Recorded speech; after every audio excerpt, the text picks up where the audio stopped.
una de las cosas más importantes que podemos sentir en esta vida es miedo. No digo que sea bonito, pero sí es necesario. Hablemos del miedo porque es una herramienta mucho más importante de lo que crees. Con nosotros esta mañana Roberto Bridingham para platicar al respecto. Antes que nada, Roberto, ¿cómo estás? Muy bien, me da Me muchísimo da gusto gusto verte. saludarlos a todos y cada uno de ustedes. Y pues nada, hablemos del miedo. El miedo ha tenido como muchas connotaciones, por supuesto es una emoción, pero también nos han enseñado que el miedo nos paraliza o que el miedo de alguna manera no nos permite ir más allá del más grande de nuestros miedos.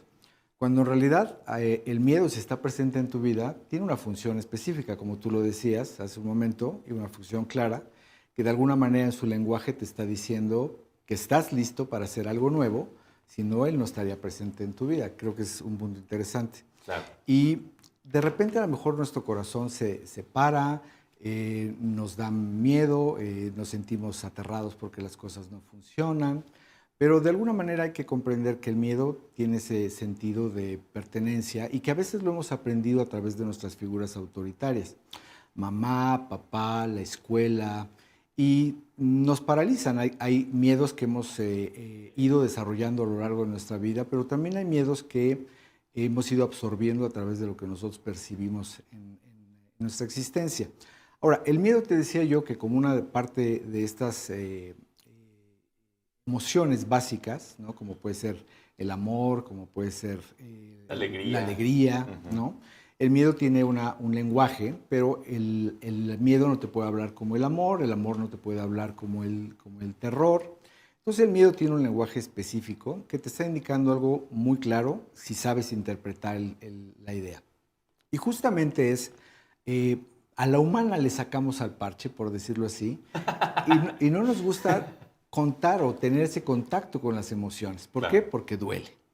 Tiene lógica. Te incomodan, ¿no? De alguna manera, ¿no? Nos gusta a lo mejor la sensación que nos da el amor o la sensación que nos da la alegría, pero el miedo no nos gusta. Y entonces quitamos directamente la mano de la sensación como si la tuviéramos en la plancha. Pero lo interesante es confrontar ese miedo, es decir, permitirle al miedo que llegue a nuestra vida. Y un buen consejo que yo siempre recomiendo es permítete abrazar tus miedos. Sí, Permítete abrazar tus emociones, permítete abrazar la alegría, el amor, ¿no? El temor, pero también al miedo.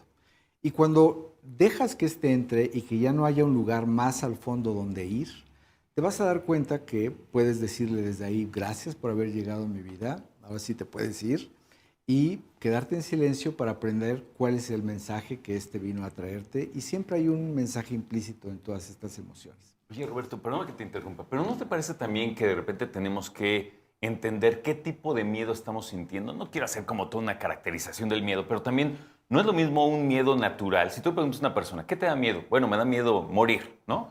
Pero es algo que va a pasar. Ese es un miedo que sí se siente, pero es algo que va a pasar. Ahora, hay veces que algunos dicen, los peores de tus miedos ni siquiera los conoces, ¿sabes? Ni siquiera se te han presentado. Entonces, también hay cosas que son de relativamente conocidos. ¿No te parece? Sí, de hecho, uno de los miedos más grandes que puede haber, sobre todo en las empresas, es el miedo a hablar en público. Sí, es cierto. O miedos, por ejemplo, que ni siquiera te van a quedar, te van a ocurrir o te van a pasar en tu vida. Si te das cuenta, tus más grandes miedos son cosas que nunca te han pasado, que seguramente nunca te van a pasar, pero ya le tienes miedo. Y entonces el miedo de alguna manera nos paraliza.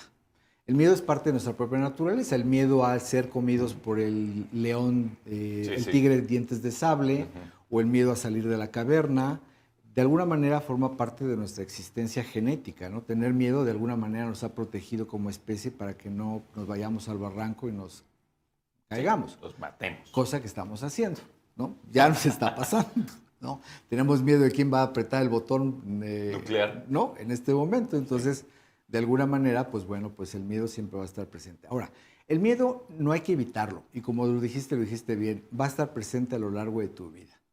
Así que más bien vayamos acostumbrándonos a él. Y hay varias formas de poder hacerlo. Una de ellas es confrontándote a tus miedos.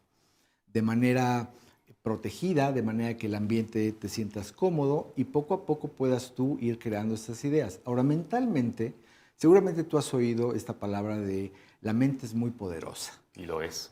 Yo no creo que lo sea, Alfredo. Yo no creo que la mente tiene un cierto poder causístico. Yo creo que la mente es el todopoder.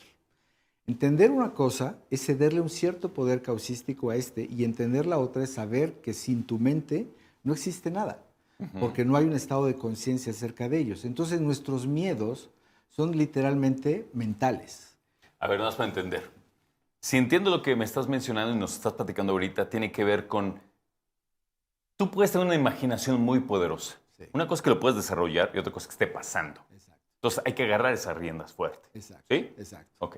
No tan solo los miedos que pueden ser vigentes, presentes y reales, ¿no? Un auto que viene hacia ti, tú no te calculas, ese Audi A7 color azul plúmbago viene a 180 kilómetros y el impacto va a ser en 3 puntos. No, patas pa' qué te quiero y das un brinco. Adiós, ¿no? claro. Ok.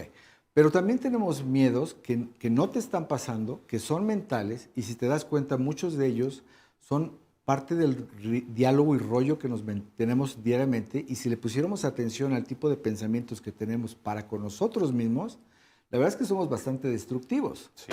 ¿no? Porque en vez de Catastrofistas. claro, exacto, en vez de decir, híjoles, qué bonita piel tienes o qué bonitos dientes o qué bonito escribes, dices, mira nada más esos pelos y esa cama toda arrugada. Entonces, vamos observando todo lo malo de la vida, nos hemos vuelto tan fanáticos de la búsqueda de lo que no es o de lo que no está, que incluso el día que ocurre algo bueno en tu vida, te asombras o te sorprendes de eso y sospechas. ¿no? ¿Por qué? ¿Por qué? ¿Por qué me está pasando Esto ya esto? está demasiado ¿Por bien. qué me saqué la lotería? ¿no? Seguramente algo malo viene enseguida. Entonces, nos creamos una serie de miedos que de alguna manera paralizan nuestra existencia y hablar del miedo es un tema muy extenso, pero de alguna manera es comprender que no le tengamos miedo a las cosas. Lo peor que te puede pasar en tu vida quizás sea lo mejor que te va a ocurrir, siempre y cuando estés dispuesto a confrontarlo y a vivirlo. Ese es el colofón, me parece. Ese ¿no? creo que sería como la idea primaria.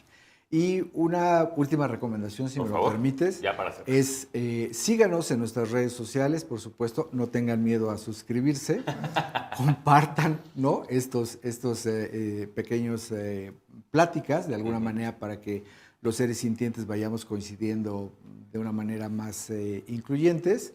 Y por supuesto, si tienen algún tema que les gustaría que tratáramos en este espacio, pues háganoslo saber y con muchísimo gusto lo aplicamos. ¿Cuáles son tus redes? Roberto Bridingham, todas ellas. Lo difícil es Bridingham, pero bueno, una vez que se lo aprenden, no se lo van a olvidar. Y pues estamos en contacto como cada semana lo hacemos. Gracias, Roberto. Me dio muchísimo Como gusto, siempre. Roberto. Igualmente. Perdóname. Y que te vaya muy bien. Gracias. Roberto Bridingham con nosotros, experto en desarrollo humano.